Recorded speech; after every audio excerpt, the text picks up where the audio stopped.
Señor me ayude porque es un tema muy importante para nuestras vidas y para todo lo que nosotros hacemos en la vida, ¿no? Este tema habla de la autoridad y de la sumisión y de la unidad y de la necesidad de estar, podemos decir, unidos, y para estar unidos necesitamos estar sujetos, ¿amén?, unos a otros. Necesitamos esto que vamos a ver en este tema, amén. Miren, cuando hay en cualquier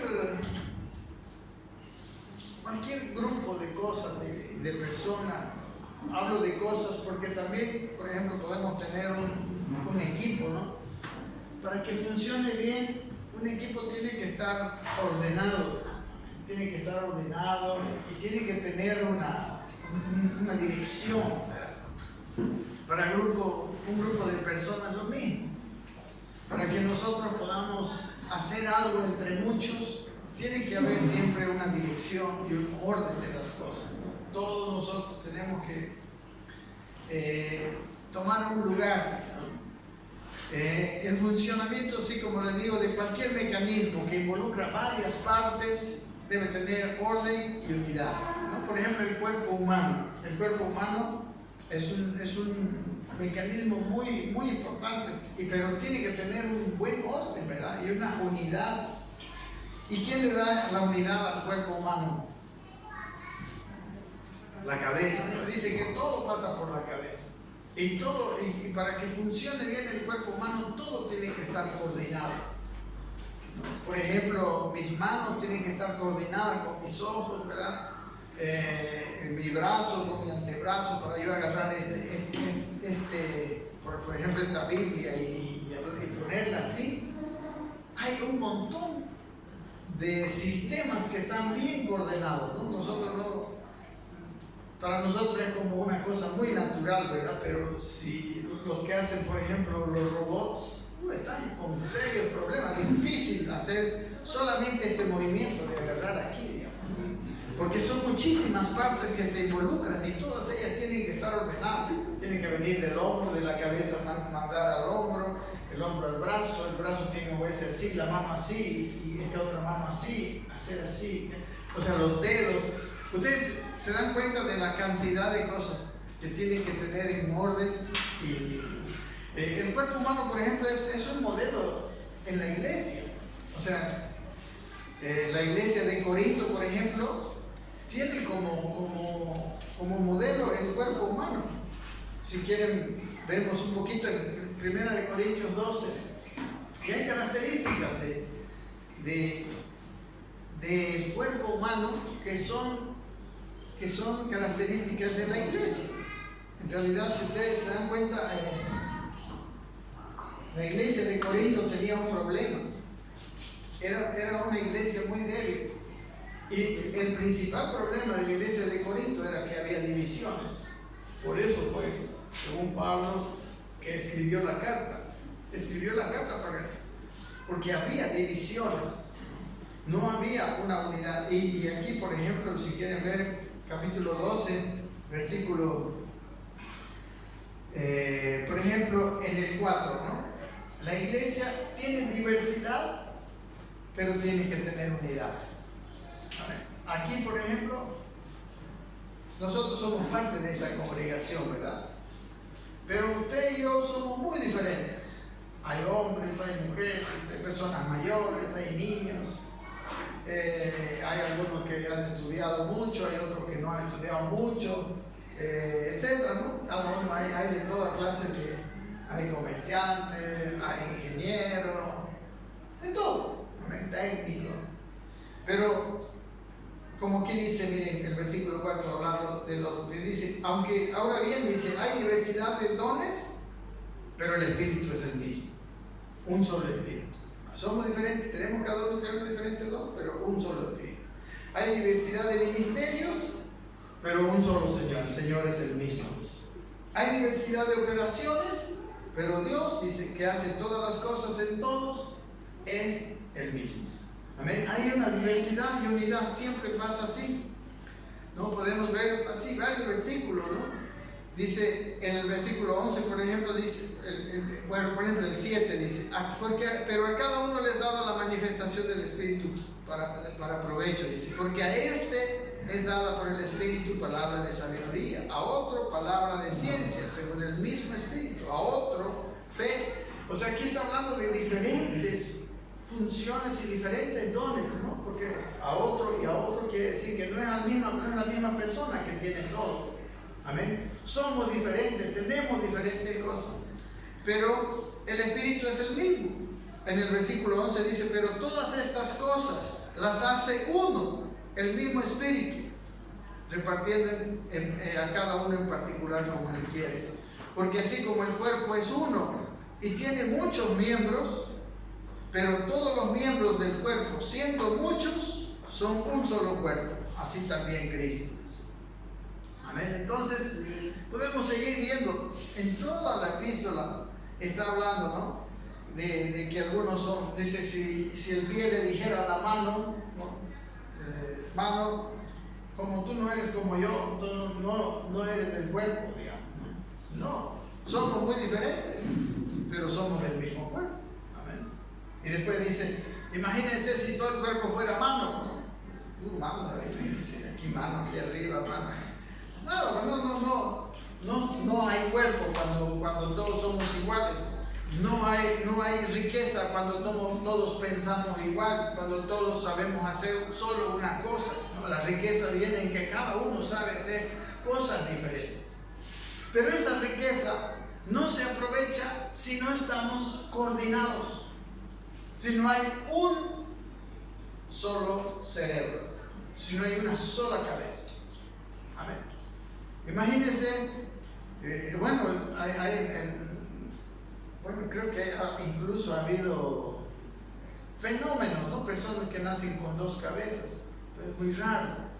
Yo no sé cómo funcionan ellos, digamos, ¿no? Imagínense que una cabeza quiere que la mano venga para acá y la otra que no. O sea, cuando hay muchas cabezas, no hay un cuerpo. Amén. Y nosotros como iglesia tenemos una cabeza. Amén. ¿Cuál es nuestra cabeza? Cristo es la cabeza. Amén. Por eso, cuando hablamos de la unidad del cuerpo de Cristo, en realidad no se trata de juntar personas. Estar juntos no quiere decir que estamos unidos. Cuando estamos unidos, en realidad es cuando estamos conectados a la cabeza individualmente. Cada uno de nosotros debe tener una conexión directa con la cabeza que es Cristo. Amén. Y cuando todos tengamos una conexión directa con la cabeza, estaremos totalmente bien coordinados, ¿no? No nos contradiremos, en todas las cosas nos cooperaremos, ¿no? Cada uno según, como dice la Biblia, el don que ha sido dado. Entonces, hermano, cuando todo el cuerpo obedece a la cabeza, el cuerpo funciona bien. Otro ejemplo, un equipo de fútbol, por ejemplo.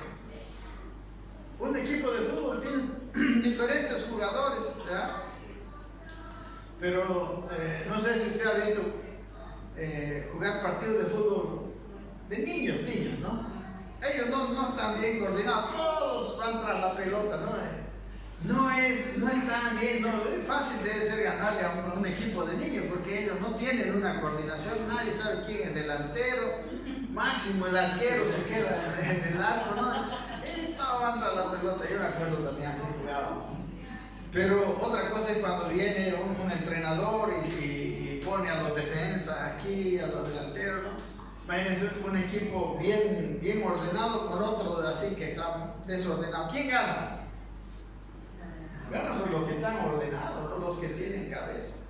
Los que están juntos y se han puesto de acuerdo, ¿verdad? Tienen una coordinación. En Eclesiastés, vamos para adelante. Aquí yo puse el punto 1, la conveniencia de la unidad y lo destructivo de la división. Amén. Están viendo que la unidad trae fuerza, fortaleza. La división destruye. Amén. Una casa dividida, como vamos a ver más adelante, está destruida. Estamos viendo un poquito ese punto. Más adelante vamos. Más. Aquí. Eclesiastés 4:9, miren lo que dice. Dice, mejores son dos que uno, porque tienen mejor paga de su salario, de su trabajo. Porque si cayere, el uno levantará a su compañero, pero hay del solo, dice, cuando cayere, no habrá segundo que lo levante. También si dos durmieren juntos, se calentarán mutuamente. ¿Cómo se calentará? ¿Y cómo se calentará uno solo? Y si alguno prevaleciere contra uno, dos le resistirán. Siempre, hermanos, cuando uno está solo, puede hacer ciertas labores, cierto trabajo, ¿verdad? Pero cuando se hace entre dos, se hace mucho mejor, ¿verdad? Amén. ¿Sí o no? En estos días nos visitó, por ejemplo, el hermano Lucio. Saludos del hermano Lucio que vino por unos días. Me dijo que si se quedaba el domingo iba a venir, seguramente se regresó, está viviendo en Cochabamba. Pero él por ejemplo, trabaja en albañilería. Y él me dice que, por ejemplo, un maestro, si contratamos para hacer una obra a un maestro y no contratamos un ayudante para ese maestro va a tardar muchísimo, ¿no? Por ejemplo, para subir una herramienta, el maestro va a tener que bajar y subir la herramienta, después subir él y después hacer algo. Y necesita un poco de agua, va a tener que dejar, baja otra vez por el agua. En cambio, cuando tiene un ayudante que le ayuda, ¿no? Entre los dos, hacen el trabajo muchísimo más rápido, ¿verdad? Amén. Esa es una realidad. Hermanos, la cosa simplemente, como dice en Amós, pero tiene que haber acuerdo, ¿no? Dice en Amós, andarán dos juntos, si no se pusieran de acuerdo. Amén. Si el maestro no está coordinado con el ayudante, ¿no? El ayudante va a querer, en vez de pasarle el agua, va a querer hacer una pared por otro lado, ¿verdad? Cuando no hay coordinación, no se puede, hermanos, trabajar, no hay avance, como decía ese primer punto, ¿no?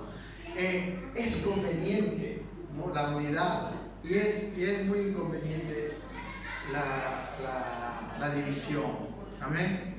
Entonces, cuando hay dos cabezas independientes en cualquier cosa, siempre, hermanos, hay caos y destrucción. No se logran objetivos. Amén. Miren, y no estamos hablando ni siquiera solamente de personas cristianas. O sea, usted y yo, hermano, podríamos hacer mucho en la iglesia si todos estuviéramos coordinados, ¿no? Si hubiera sujeción. En realidad, siempre para que haya una obra, tiene que haber una cabeza, ¿verdad? Pero si yo digamos, como pastor, soy en un sentido cabeza de esta congregación local. Pero si nadie me obedece, si cada uno hace lo que sea, ¿cuántas cosas podemos lograr juntos? ¿Verdad que no? ¿Verdad que no? Es casi imposible. Pero si nosotros estaríamos coordinados y cuando yo digo, hermanos, vamos mañana a hacer esto, y todos obedecen, haríamos demasiadas cosas buenas. Amén. ¿Sí o no? La cabeza es muy necesaria. Por ejemplo, a veces la cabeza no es solamente una persona, a veces es un objetivo común. Yo me acuerdo en la Biblia, está en Génesis 11, ¿se acuerdan de la Torre de Babel? La Torre de Babel tenía ellos un propósito, amén, tenían un fin común. Y hermanos empezaron a trabajar y empezaron a hacer una gran obra. Amén. Si quieren, vamos a Génesis capítulo 11. Pero creo que está aquí. Sí. Miren, aquí dice, si tienen su Biblia, dice, tenía entonces toda la tierra una sola lengua y unas mismas palabras. Ellos se entendían. Bueno, siempre que una cabeza para dar órdenes tiene que hablar el mismo lenguaje. Y aconteció, dice, cuando establecieron allí y se dijeron unos a otros, dice, vamos, hagamos ladrillo, cozámoslo con fuego, y les sirvió el ladrillo en lugar de piedra y el asfalto en lugar de mezcla, y dijeron, vamos, edifiquémonos una ciudad y una torre cuya cúspide llegue al cielo, y hagámonos un nombre por si fuéramos esparcidos sobre toda la tierra. Eran personas que no estaban con Dios, eran personas que estaban buscando, miren, el orgullo de ellos, ¿no? Ellos estaban buscando hacer una cosa grande para que ellos mismos tengan, ¿no?, una fama. Y sigue más adelante el versículo 5.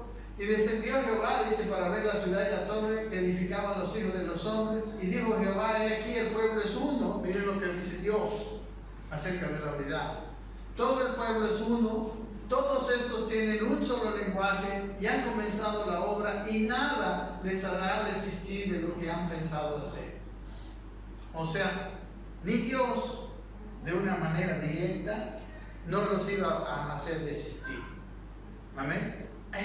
Estaban decididos, habían definido, amén, hacer algo, y estaban coordinados, estaban unidos en un solo propósito. Pero Dios es mucho más inteligente, ¿verdad? ¿Qué hizo Dios? Dice el versículo 7, ahora pues descendamos y confundamos allí su lengua, para que ninguno entienda el habla de su compañero. Y se acabó. Amén. Ya no se pudieron entender, ya no podían comunicarse, no podían coordinarse, y se acabó. En la torre de Babel quedó a medias. Amén. Hermanos, cuando nosotros no tenemos el mismo lenguaje, pasa lo mismo. La iglesia debe estar unida para prevalecer. Si la iglesia estuviera unida como debiera, el reino de Dios, hermanos, se establecería en esta tierra. Dios fuera el rey. Amén. Entonces, para edificar la iglesia se necesita, como les digo, estar unidos a una cabeza que es Cristo. Y no hay otra manera. Miren, en Efesios capítulo 4 habla de la edificación. Estoy dando varios ejemplos, pero mi meta es hablar del hogar. Amén. Por ahora estamos viendo varios ejemplos para mostrar cómo la unidad es muy conveniente. Mire, aquí desde el versículo 11 al 16 habla de la edificación de la iglesia. Y por ejemplo dice en el versículo 11 que Él constituyó a algunos apóstoles, a otros profetas, a otros evangelistas, a otros pastores y maestros. Miren, diferentes, ¿verdad? No se puede edificar con un solo, ¿no? Cuando usted, por ejemplo, no sé, quiere edificar un edificio, no es solamente el que hace mezcla nomás, ¿no? Con puro mezcla no se puede edificar, ¿no? Tiene que haber de todo, ¿no? Tiene que haber los eléctricos, tiene que haber los que hacen la instalación sanitaria, todo, pues, ¿no? Los pintores, los revocadores, etc. Aquí también el Señor dice que Él constituyó a todos estos ministerios, dice, a fin de perfeccionar a los santos para la obra del ministerio, para la edificación del cuerpo de Cristo. Para eso están los ministros. Dice, hasta que todos lleguemos a la unidad de la fe. Siempre unidad. Unidad de la fe y del conocimiento del Hijo de Dios, a un varón perfecto, a la medida de la estatura de la plenitud de Cristo, para que no seamos ya niños fluctuantes, llevados por doquiera de todo viento de doctrina, ¿no? O sea, que no estemos haciendo cada uno una vez una cosa, otra vez otra, fluctuantes. Pero lo que quiero ver aquí más que nada, dice, sino que siguiendo, versículo 15, ¿estamos? Sí. Sino que siguiendo la verdad en amor, dice, crezcamos en todo en aquel que es la cabeza, esto es Cristo. O sea, la cabeza está disponible para cada uno de nosotros, ¿no? Cada uno tiene una conexión directa a la cabeza, que es Cristo. Y dice que si esa conexión personal que tenemos con la cabeza, ¿eso nos va a traer división o nos va a traer unidad? nos va a traer unidad, ¿verdad? Pero si hay alguien en la iglesia que está desconectado de la cabeza, ¿qué va a pasar con esa persona? Esa persona va a estar haciendo cosas que Dios no quiere, digamos. La cabeza está haciendo, es como si mi mano se desconecta, ¿no? Los nervios de mi mano se desconectan de mi cabeza. Entonces mi cuerpo va a estar haciendo una cosa, pero mi mano no se va a mover, o se va a mover de una manera errática.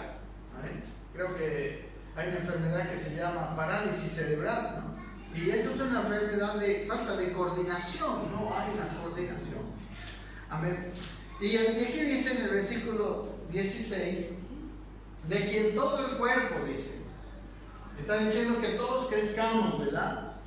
El versículo 16 dice, de quien todo el cuerpo bien concertado, o sea, bien coordinado y unido entre sí por todas las coyunturas que se ayudan mutuamente, ¿no? Hay personas que son coyunturas, como por ejemplo, esta iglesia local tiene una cabeza que es el pastor, es una coyuntura, ¿sí?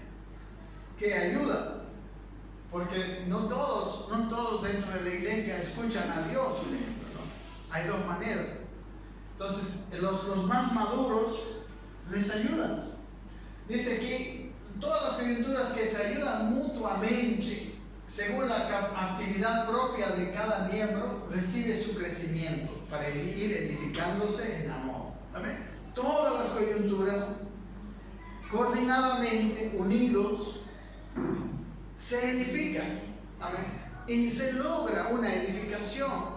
Aún en la iglesia, no solamente es una persona, sino son todos. Amén. Es un cuerpo muy grande la iglesia.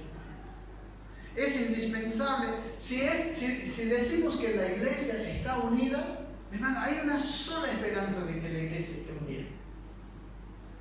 Y es que cada uno de los miembros esté conectado a una sola cabeza, que es Cristo. Amén.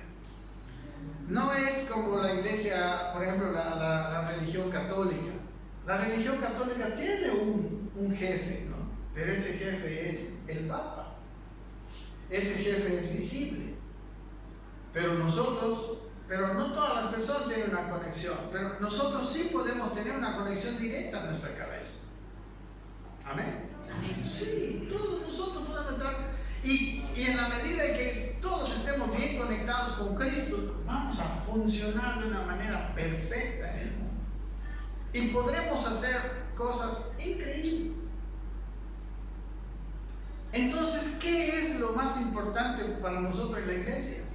Que estemos conectados a la cabeza, sujetos a la cabeza, ¿verdad? Obviamente, la primera es que estemos conectados para entender lo que es la cabeza. Y la otra es que estemos decididos a obedecer a la cabeza. Amén.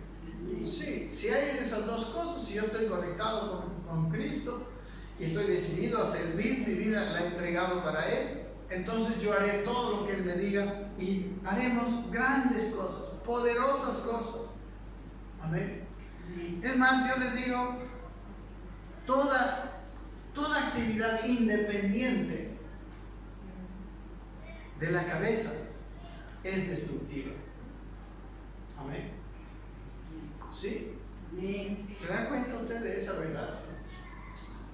Si yo estoy conectado a lo que, digamos, a una orden que da el Señor Jesucristo para nosotros, pero dentro de este cuerpo hay personas que no están conectadas y que están haciendo otra cosa, se van a oponer a lo que yo hago. ¿Se dan cuenta?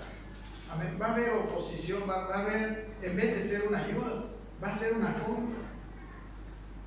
¿Sí? ¿Se dan cuenta? Que es más importante que una persona tenga muchos dones, es más importante que esté bien conectado con Cristo y que esté bien decidido a hacer la voluntad de Dios. Dice en Juan 17, la última oración de Jesucristo, miren lo que dijo acerca de la unidad. Él dijo al Padre, él estaba orando al Padre aquí, le dijo: la gloria que me diste, yo les he dado para que sean uno, así como nosotros somos uno. ¿Qué dejó el Señor para que seamos unidos? la gloria que le había dado. Dios le dio gloria a Cristo. ¿Era glorioso Cristo? Usted puede leer los evangelios, sus vidas eran llenas de gloria.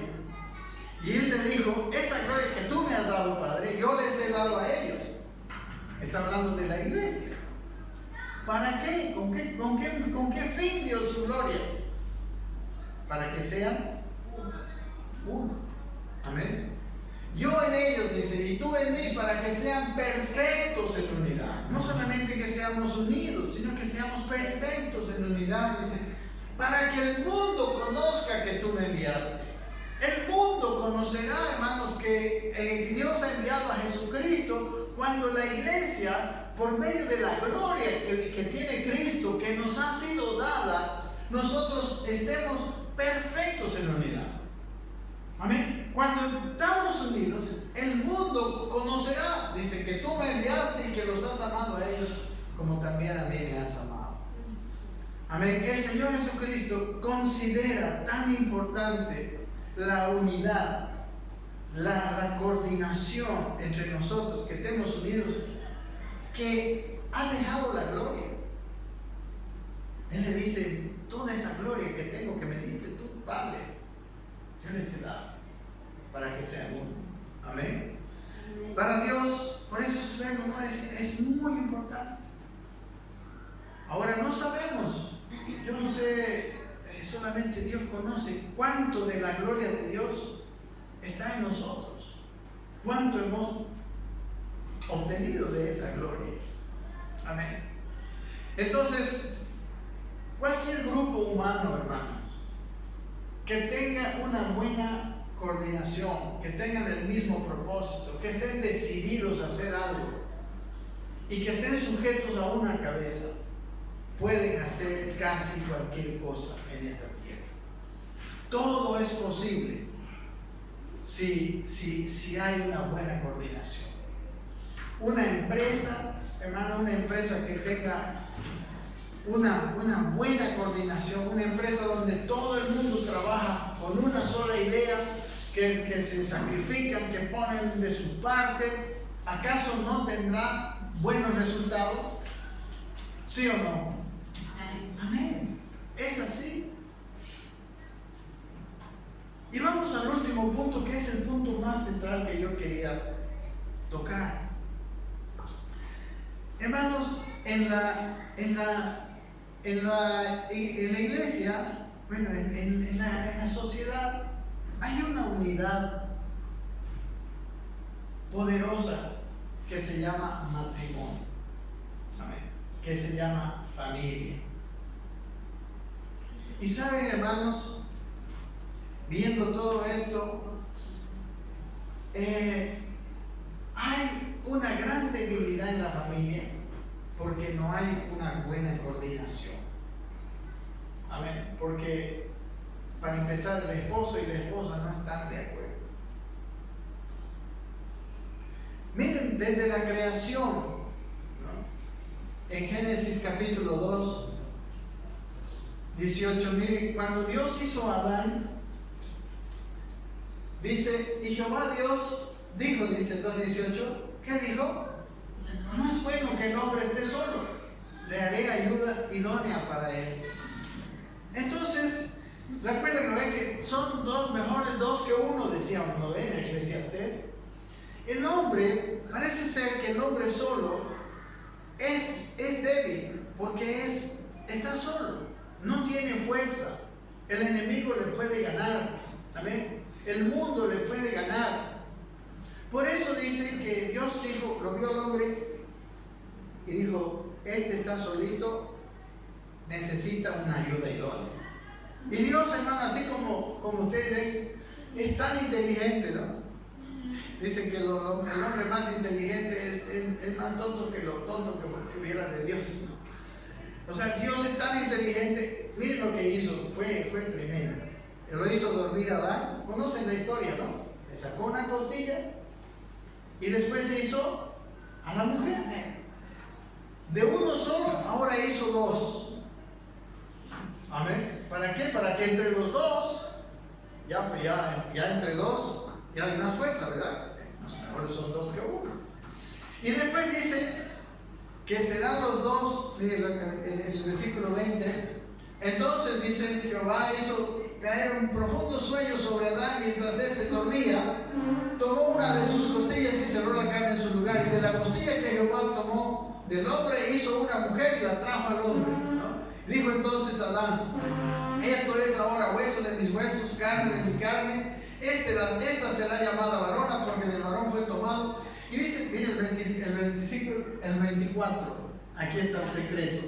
Dice: por tanto, dejará el hombre a su padre y a su madre y se unirá a su mujer y será una sola carne. Amén. Aquí están ambas cosas. De uno, dijo: este solito le van a ganar.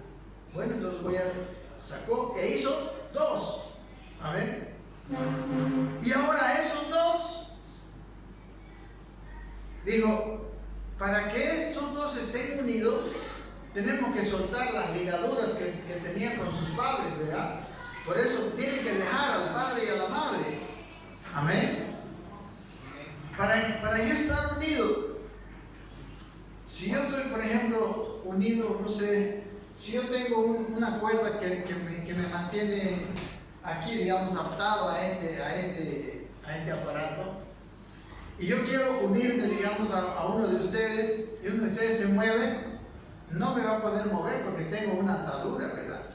Entonces Dios cortó las ataduras de nuestra familia paterna. ¿Para qué?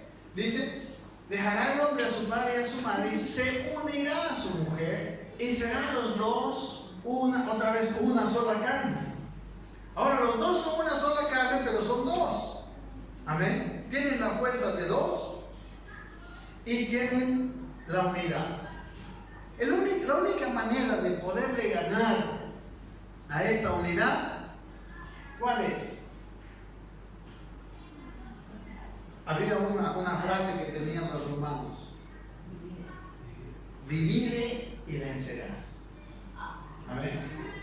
Hermanos, el mundo, Satanás, todos los enemigos de la humanidad se han encargado de dividir la familia, de hacer que esos dos no sean uno, que siempre anden peleando, que siempre anden uno para cada uno por su lado. Y yo quiero decirles, hermanos, que este punto de la división entre el esposo y la esposa es uno de los problemas más serios por medio de los cuales las familias son débiles. Cuando esposo y esposa están peleados, Satanás entra en los hijos. Satanás arruina la familia. Amén. Hemos dicho que la unidad nos fortalece. Amén. Pero la división destruye. Amén. Entonces la familia se ha estado destruyendo. Miren lo que dice en 1 Corintios 11:3. Aquí habla de dos sujeciones en la familia. El hombre, dice, tiene que estar sujeto ¿a quién? A Cristo. Sí, es lo que dice. Pero quiero que sepáis, hermanos, dice, que Cristo es la cabeza de todo varón y el varón es la cabeza de la mujer y Dios es la cabeza de Cristo. Amén. Tiene que haber estas dos partes en nuestros hogares. Amén. O en los hogares de los que vayan a formar hogares. Pero esta es la fórmula de vivir hogares realmente fuertes, que puedan resistir, porque hermano, la sociedad, ¿no? Los amigos, el colegio, las ideas del mundo, las influencias son muy fuertes contra el hogar. Y cada vez que Satanás tiene éxito en separar al papá y a la mamá, al matrimonio, es muy débil el hogar y se aprovecha de los hijos y empieza a destruirlos. Y hay una obra muy grande de destrucción cada vez que esto pasa. ¿Y por qué estoy hablando con ustedes esto? Porque nosotros podemos reunirnos, ¿no? Amén. Yo sé que hay algunas personas que digamos, ya están bien separadas, ¿no? Y quizás se vayan a tener otro esposo, ¿no? Pero cada vez que hay división, hay destrucción. Amén. La división provoca destrucción. Ahora, cierto que si se separa es esa pareja que está todo el tiempo en desacuerdo, todo el tiempo peleando. Si se separa, ya no hay, digamos, pelea. Pero volvemos al diseño, al comienzo. Está la mamá con los hijos, o el papá con los hijos. ¿Cómo está? Solo. Y Dios dijo, no es bueno. Entonces está débil. Amén. Yo sé, hermanos, por más que nosotros queramos, por más que una persona quiera ayudar, no es lo mismo que si estuviera su marido y su esposa juntos y unidos. Amén. A veces hay tal daño en la relación que, bueno, dicen, mejor es estar cada uno por su lado, digamos, ¿no? A veces es la mejor porque no quieren, los dos no quieren dejar su orgullo, no quieren dejar su deseo de dominar, no quieren dejar su comodidad. Y no, pues ese ambiente de pelea ha destruido mucho a sus hijos. Y llegan a separarse. La misma Biblia dice que Moisés autorizó el divorcio. Amén. Por su dureza de su corazón, dijo. Amén. Porque no se pudieron poner de acuerdo. Ahora, normalmente las personas en el mundo no tienen los recursos que nosotros tenemos. Amén. El Señor dijo Jesús dijo, yo les he dado la gloria que me diste, dijo Jesús, para que sean uno. Amén. Si marido y esposa están firmes en espíritu, están unidos, porque tienen una vida espiritual, la gloria de Jesucristo que los une, hermanos, tendrán todo lo necesario. Ahí, ¿para qué ha venido Satanás a ver? Juan 10:10. Para matar, para robar y para destruir. Cuando el marido y la esposa no están unidos, hay muerte, hay escasez porque son robados. Amén. Y termina habiendo destrucción. Amén. Sería lindo, no es el tema de ahora, pero habría que analizar bien esos tres puntos: matar, robar y destruir. Amén. Pero él dice, por eso dice, yo he venido para darles vida y dársela en abundancia. Entonces, hermanos, quiero decirles que hay estas dos cosas que tenemos que tomar muy en cuenta. Muchas veces los hogares están en mucha confrontación y no se dan cuenta que sus hijos y todas las cosas del hogar están siendo destruidas. Amén. Porque hay debilidad. En la desunión no hay fortaleza. Amén. Dice, no sé, en Marcos 3:24, no está al final, pero usted puede ver en su Biblia. Quedemos ahí nomás donde está, porque si no nos vamos a perder. Marcos 3:24, miren lo que dice, para tener un respaldo bíblico. Miren, 3:24 y 25, dice: si un reino está dividido contra sí mismo, tal reino no puede permanecer. Y dice, y si una casa está dividida contra sí misma, tal casa no puede permanecer. Amén. Una casa dividida no permanece. permanecerá. Será, hermanos, destruida. No permanece. Los hijos serán destruidos.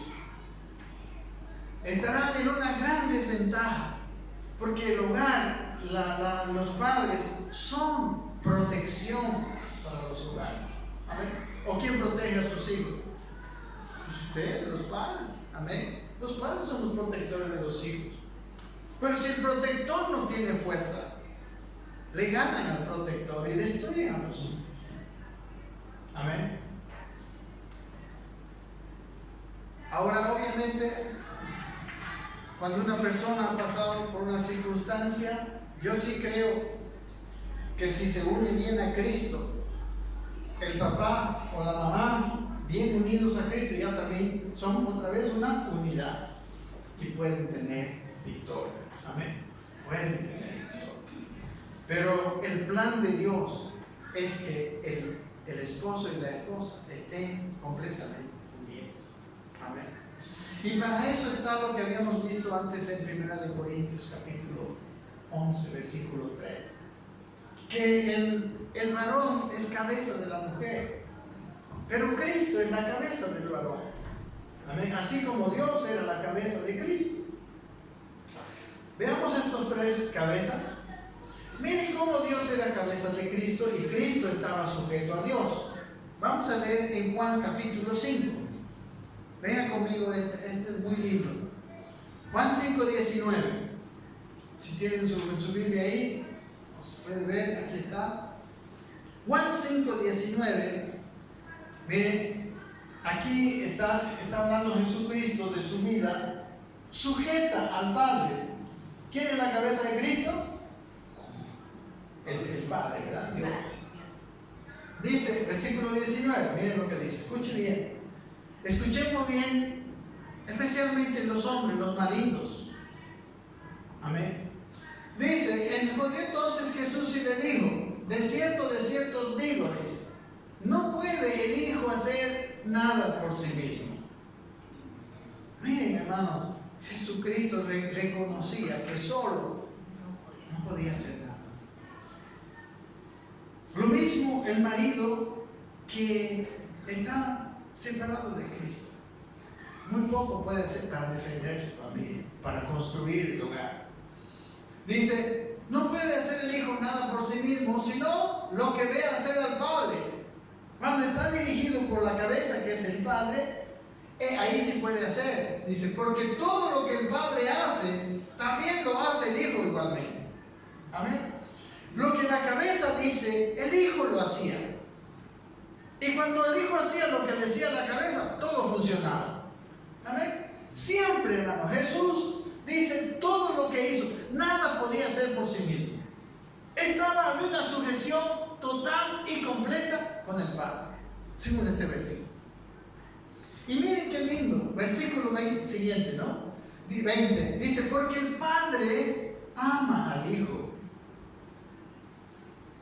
y le muestra todas las cosas que Él hace. Recuerden una cosa muy, muy linda esto. Lo que el Padre hacía el Hijo. Amén. Amén. Y dice aquí que el Padre, como amaba al Hijo, le mostraba lo que estaba haciendo. ¿Para qué? Para que el Hijo lo haga y funcione. Amén. El Padre estaba queriendo sanar, por ejemplo, digamos, si alguno de ustedes está enfermo aquí, ¿no? Y el Padre dice, a este lo voy a sanar. Y le decía, aquí estaba Jesucristo, y Jesucristo sabía, el Padre va a sanar a este. Entonces iba y oraba por el enfermo. Y, amén, se daba la sanidad. ¿Sí o no? Usted sabe una cosa, yo quiero que usted esté consciente de esto. Que todo lo que Dios quiere hacer en esta tierra, no todo, Él ha decidido que muchas cosas, podríamos decir, no todo, porque Él es soberano y puede hacer sin nosotros. Pero Él decidió, recuerden, en el sexto día Dios descansó, amén, después de hacer la creación que Él había hecho directamente, descansó. Y dice que al hombre, ¿qué le dio? Le dio autoridad.